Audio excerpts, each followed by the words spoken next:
Սիրելի հավատակիցներ, սիրելի հայրենագիցներ, ուրեմն Բելիսիմո ու Տամաշնյայա խմորով պիտի պատրաստեմ խաչապուրի ու կուզենայի ձեզի ամենակարճ տարբերակով ներկայացնել, թե ինչպես կարելի է պատրաստել խաչապուրի, որպեսզի մեր երեխեքին, մեր ընտանիքի անդամներին ավելի հագիր ժամանակահատվածում կարողանանք ուրախացնենք պատրաստելով իրանց իսկ սիրած կերակրատեսակները։ Ես այսօր կպատրաստեմ Բելիսիմոյով, իսկ եթե ձեզի շատ կերակրկրե արդյունքը, ես ձեզի ցույց կտամ Բելիսիմոյի արդյունքը, ինչպես կարելի է պատրաստել ու ստանալ գերազանց արդյունք, իսկ հետո նաև կներկայացնեմ Տամաշնյայա կատայի խմորը, թե ինչպիսի արդյունք կստացվի։ Կպատրաստենք խաչապուրի 1 կատայի շերտեր։ Խաչապուրի պատրաստելու համար մեզի պետք է պանիր վերցնենք, անցկացնենք քերիչով ու վրան պարզապես ավելացնենք 1 ձվի սպիտակուց,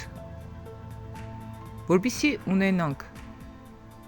այնպիսի լցոն, որը չծորի, չհոսի կատայի խմորների միջից կամ խաչապուրու խմորի միջից։ Դեղնուցը կթողնենք, որպեսզի քսենք վրան, բայց սպիտակուցը պարզապես կլցնենք պանրի մեջ որոշ մասը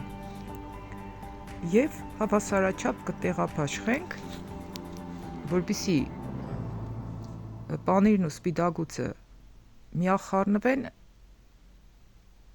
որ լցոնելուց չթափվեն միջից կամ չծորեն միջից։ Ահա կունենանք այսպիսի զանգված, իսկ այժմ անցնենք խմորի բացման գործընթացին։ Հիմա կբացենք Բելիսիմոյի խմորը, կմեծացնենք այն 3 անգամով,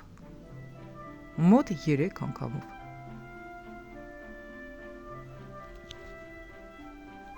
Շատ լավ է պատրաստված, որովհետև մեջն էլ տեղադրված է այնպիսի թուղթ, որպեսզի խմորը իրար չկպչի, և կբացենք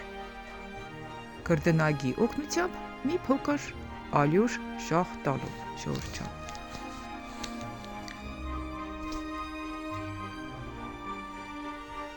Սիրելիներ,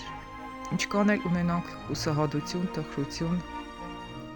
որը որևէ մեկս նույնիսկ չկրնանանք մտածենք, որ կարող ենք հաղթահարել, միշտ գիտեցեք Աստված մեր կողքին է։ Պետք է շարունակենք առաջ նայել, առաջ ընթանալ, որովհետև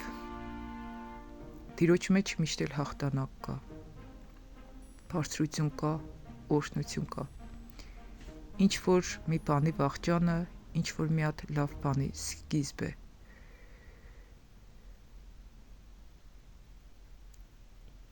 Երբեք չհանձնվեք, երբեք։ Հոգևոր տեսանյութերը ես արդեն կտեղադրեմ, աշտարությունը կհաղթե իմ ալիքիս մեջ, որից էլ կան կտեղադրեմ այս տեսանյութի տակ, սիրելիներ։ Այսօր արդեն իսկ աղոթք եմ կտեղադրել հուսահատվածների այն մարդկանց համար, որոնք արդեն մտածում են, որ էլ չեն դիմանա, կտեղադրեմ այս տեսանյութի տակ։ Այժմ շերտերը կկտրատենք բացելով 3 մասի, կողքի անհավասարաչափ եզրերից ազատվելով։ Այսպես կծալենք, որպեսզի հավասարաչափ շերտեր ստանանք, իսկ այնուհետև կլցնենք լցոնը պանրով ու ձվի սպիտակուցով ու կտեղադրենք ջեռոց։ Պետք է թխեմ պարտադիր 2 տարբերակով, 2 տարբեր ջեռոցներում, որպեսզի նաև տեսնենք, թե արդյոք ջեռոցը նշանակություն ունի կատայի շերտերը լավ պատրաստելու հարցում ևս։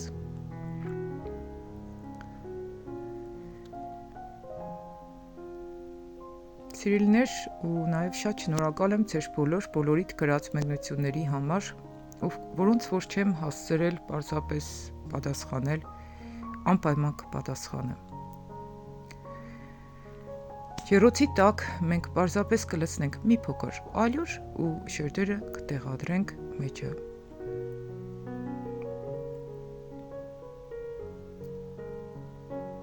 Ուրեմն ուղիղ եւս տապակ կտրատել եմ, որպեսզի տեսնեք, թե շերտը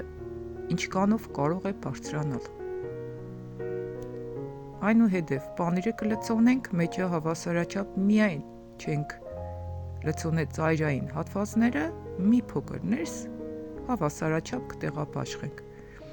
Պանիրը աշխատեք աղի պանիր չվերցնեք ու հալվող պանիր վերցրեք։ Եվ ընդհանրապես միջից պանիրը չի ծուրի։ Միայն պարզապես սպիտակուց եմ ավելացրել։ Կարող եք նաև ավելացնել ալյուր եւս մի փոքր։ Եթե կցանկանաք, ամեն դեպքում այս տարբերակով էլ վատ չի ստացվի։ Ձվի տեղնուծը հավասարաչափ կքսենք մակերեսին, որպեսզի ունենանք նաև փայլուն գեղեցիկ տեսքով խաչապուրիներ։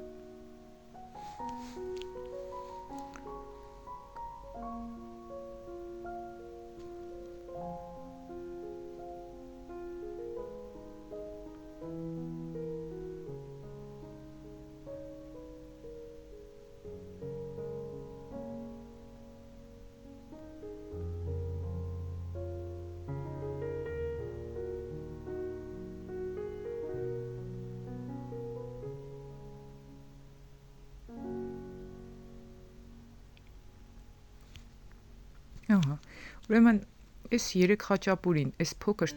դուխովկայի ջեռոցի մեջ կտնեմ, այս փոքր տապակու վրա, մյուսն էլ արդեն մեծ ջեռոցից մեջ կտնեմ մեծ տապակու վրա։ Ու հեշտով ցույց կտամ արդյունքները, ժողովուրդ ջան։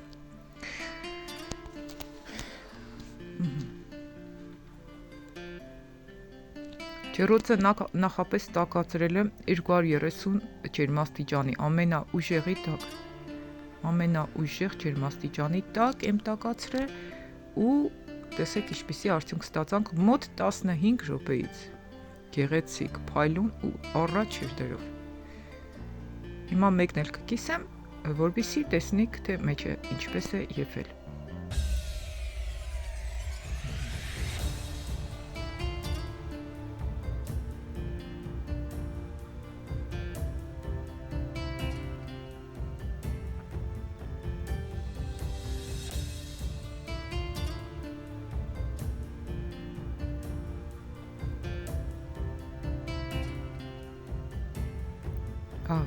Ինչպիսի արդյունք ունենք, մեջն էլ պանիրն է, որը շատ լավ հալվել է, շերտերն էլ լավ եփել ու բարձրացել է։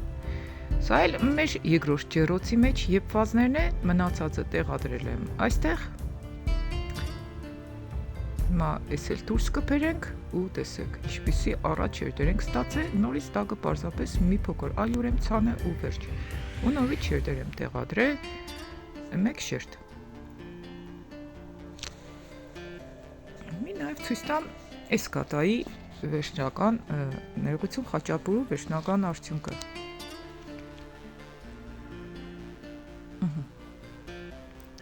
Ես գտնում եմ, որ գերազանց արդյունք է ստացվել խաչապուրու բելիսիմո խմորի օգտագործման տարբերակով։ Եթե ձեզ էլ թուրք կա, գրեք ձեր կարծիքները, եթե տամաշնիայան օգտագործել եք, գրեք թե տամաշնիան ինչպես կբարձրանա, ու էլ ինչ խմոր կա, որի ընթացքում կարելի է ստանալ գերազանց արդյունք, որպեսզի մենք կանայքս խմորի պատրաստման գործընթացին շատ ժամանակ չտրամադրենք։ Գրեք նաև պատրաստման ձեր տարբերակները, թե ինչ պատրաստման տարբերակով կարող եք դուք ստանալ նմանատիպ գերազանց արդյունքով խմոր։ Ես ավելի կնախընտրեմ, որպեսզի ոչ թե մարգարինով պատրաստվի, այլ կարագ տարբերակով։ Ես իմ ալիքիս մեջ ունեմ կարագ տարբերակով եւս տեղադրված կատայի խմոր։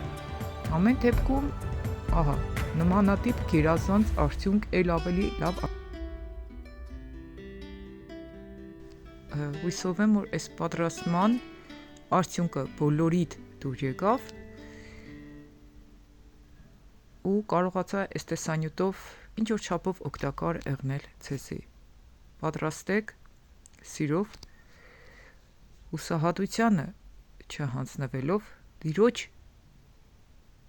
գործը ձեր կյանքում առաջին տեղ դնելով ու Աստծո գործերի մասին ամենուր վկայելով, ահա։ Ինչպիսի հրաշալի շերտեր ստացվեց։ Փառք Տիրոջի այսօրվա օրվա համար, չմոռանաք Տիրոջի շնորհակալություն հայտնել այսօրվա հիանալի օրվա համար, ձեր կյանքում որևէ հարցի հետ կապված հաջողությունների համար ու բոլոր կրած դժվարությունների ու նեղությունների համար։ Թող Տերը փառավորվի մեր բոլորիս կյանքերում, հավիտյանս հավիտենից ամեն։